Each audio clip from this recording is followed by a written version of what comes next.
In this video, we'll be walking through your review and export process in Listing Monster. So jumping back into your shoes, in our first video, we walked through your basic initial listing or upload process to Listing Monster. So you might have done that for a batch of items, 5, 10, 30, 50, however many you want to do.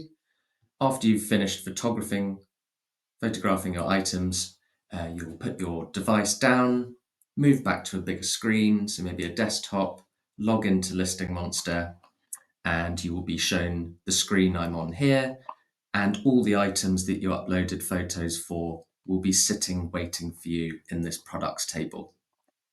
There is a column called status here, which is a traffic light system we use to indicate when your items are ready to view. So any items which have a status which is yellow and say QC, i.e. ready to quality check, are basically the drafts are ready for you to review and send live if you wish. So this is your basic review process. So for example, I've got 5 items here which are in QC status, ready to review. And now I need to review them for sending them live. You can either just click into them on the table to view each item, or we would recommend using something called preview mode here. And this will give you a list of everything you want to review, need to review on the left-hand side, and a preview of the item information on the right, and you can quickly bounce between these items, reviewing them as you go. So if we mock up a review process of our first item here, there's 3 aspects to checking your listing, as you're well aware of. There's your photos, your listing information, so your title, your description, and your marketplace attributes or item specifics, and also your price. So if we start with the photos, these are over on the right-hand side. We've asked the AI to background remove and touch up our leading photo here. We could have asked it to do it for all our photos or none of the photos. It's up to you. The AI will do what you want. It'll do it all automatically. So the idea is that hopefully we can really minimize the amount of manual photo editing you're needing to do. So hopefully you're eyeballing the photos here. You can scan over them to bring up each one. Hopefully there's very little you need to do. If you do want to start editing photos, there is a full photo editing toolkit in the app if you need it. So just to kind of run over what's possible here, you can drag photos to reorder them if you wish. You can press the bin icon to delete any you don't want. You can click to add images retrospectively if any are missing. You can switch background removal on and off, like so. If you want to get deeper into photo editing, there is a full photo editing toolkit in here if you click the pencil icon on that image. And this will bring you to a fairly detailed photo editing toolkit, which has got features like cropping, fine-tuning different aspects of the image. You can annotate and resize if necessary. Just remember to click save when you're done, save your edits, and when you're ready, you can click the X in the top left to go back to the listing. So like I said, hopefully you're having to do minimal manual photo edits. We want the AI to do the heavy lifting for you, but the toolkit is there if you need it. So on to reviewing our listing information. So a few things to bear in mind here when thinking about why the AI is generating the things that it's generating about the item. First off, it's working off all your photos and the information that it can see in those photos. So, importantly, when you're thinking about taking photos, we use the kind of rule of thumb of, could a human create a listing from these photos? I.e. kind of, are none of the pictures too far away for things to be visible, and is kind of any hallmarks or labels correctly rotated? If a human can see what they need in a photo, the AI will be able to too. Secondly, the AI is working off the training we've given it on eBay and Google and any other search engine best practice. And thirdly, it's working off the training we've given it on your personal preferences about how you'd like your listings done. So based on the feedback you give us and requests around styling or formatting, we will retrain your AI to deliver listings more and more towards what you need and want. So the number of edits you need to make hopefully goes down. So reviewing this listing, this is the title it's given us from these photos. Here is a mock-up of the description. Again, I can change the styling or formatting of how the AI does this here. For example, if I prefer it to give me factual bullet points rather than a sales paragraph, we could instruct the AI to do that for you instead. You have total customizability. It's incredibly good at analyzing condition.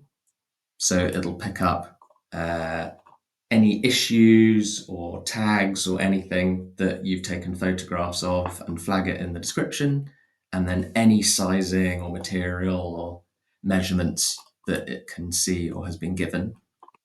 And then it's going to try and fill out as many item specifics as it possibly can based on the photos. So it'll fill in the case of eBay, these are chunked up between required, recommended, and optional. And the AI will try and fill in as many as it possibly can from the photos to enhance your search engine visibility and attract more buyers to the listing. It may not always fill out all item specifics because it may not see evidence for it in the photos. For example, it can't see a character in the photos, so it's left it blank. It won't make stuff up, but it will fill out as many things as it possibly can to enhance your search engine optimization. So this is all just a draft. If you wanted to edit something, it's literally a case of typing over the top of the thing you want to edit. So for example, say if I wanted to edit the size, I could just type 12/8, for example, in my title. Then I would save my change. That's gone green to reflect that it's been updated and my change has been saved, but just in the title because that's where I edited it. That may be fine sometimes, i.e. just making a change in one single place in the listing. But if you are in a situation where you think, I now need to make that same change elsewhere in the listing, for example, in the description and the item specifics as well, we can also get the AI to help us with that editing task by using this button called Apply Amendments, which if clicked after making an edit, will send the listing back to the AI and ask it to update the rest of the listing for that change that I just made. So in this case, I updated the size in the title,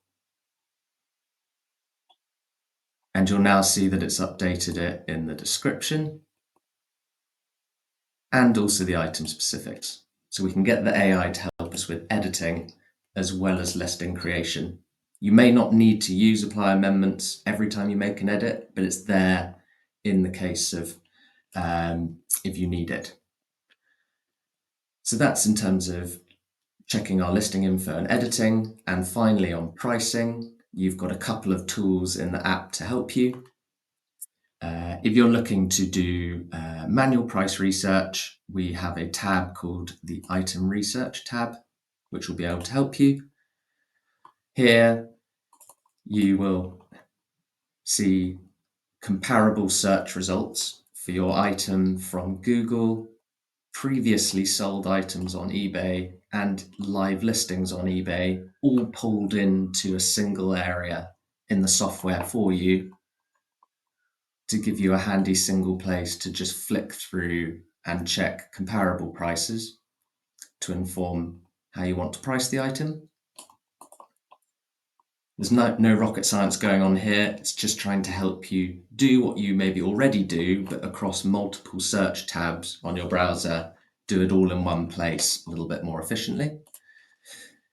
The other tool, a new feature from us, is called Auto Pricing Report. Here we've trained a separate AI to go off and mimic the manual process a human takes when researching prices. So when the AI is drafting up your listing, this separate pricing AI will go and flick through multiple pages of comparable search results on eBay, for example, and pick out the items it thinks are most relevant, i.e., kind of apples to apples comparison for the item you have, and then come back with automatic suggested prices based on that. So, for example, it's given me the range of sold prices it can see on eBay for this item, and a suggested buy it now price and a suggested auction price. If you want to see the thought process and workings of the AI and what's backing up its suggestions, you can click View Full Report to see its logic. So across these two tools, you might use a mixture of the two or prefer one vs the other. You can inform your pricing view, and when you want to update your price, you can head to the Inputs tab, where you can change anything about what you entered on the Add Item form. Go to Price, update it to what you want, and click Save, and that's pricing done. So that's everything. I've checked my photos, edited them if I needed it, checked my listing information, edited it if I needed it, used the pricing tools to find my price. When I'm ready, I can click the Approve button. This will bring up the Publish to eBay button, and when I'm ready, I can send it live to the platform by hitting that button.